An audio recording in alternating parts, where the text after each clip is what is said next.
Hey guys, I'm Silvio, I'm Maria. and today we wanted to talk about how to share our faith and also partly how to just talk to people in general, which unfortunately, surprisingly, is not a skill that we're all very good at from time to time. Every one of us slips up in how we do that, and I think it's really important that we get this, particularly if there's somebody in our lives that we would like to share the faith with, whether it's kids or friends or siblings or even parents. Um, and so we're going to take a reflection from Isaiah 42, where Isaiah says, the Lord says through Isaiah, He shall bring forth to the nation justice to the nations, not crying out, not shouting, not making his voice heard in the streets. A bruised reed he shall not break, and a smoldering wick he shall not quench.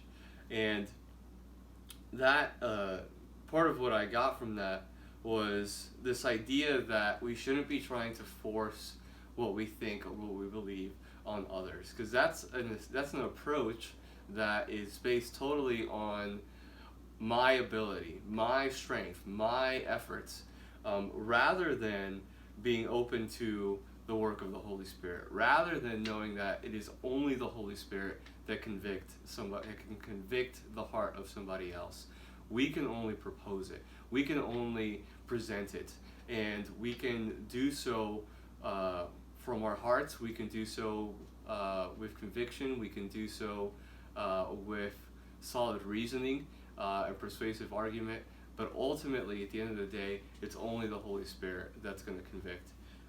And so we shouldn't go crying out. We shouldn't be shouting. We should speak and allow our voice to be heard, not imposing it, but allowing it to be heard, allowing it to be there. Is there anything you want to add to that? Well, that reminds me of something that Mother Teresa said about how our job is not to convince. I forget what she said it is to do, but essentially the idea was like all we have to do is present the truth, and now it's out there. Like we don't have to, like it's up to God to use what we said, but we don't have to like keep driving it into them and keep forcing it on them. And like even Jesus, he even said, don't plan ahead of time what to say. The Holy Spirit will give you the words in the moment. And I've definitely found that to be true. Like not even, like he's kind of talking about like a courtroom setting or like when you're on trial or like when somebody's condemning you. Yeah. But honestly, like if as long as you're like, especially if you ask him to first, like sometimes you're just talking and wisdom comes out that you're like, I don't know where that came from. So yeah, just expect him to, and he will. But you gotta let him do it. You can't just like, oh, I have to make my point, and like if you want a certain point badly enough, maybe you should question whether that was your point or the Holy Spirit's. Yeah, and like what's the end goal? Is Yeah. the point for us to be right and to get our point across? Or like me, like sometimes I just want to look good, you know? If I just want to look good, I should probably question whether that was even the right thing to say at all. Yeah. Sometimes it is, and you just need to like ask God to help you to purify why you're sharing it.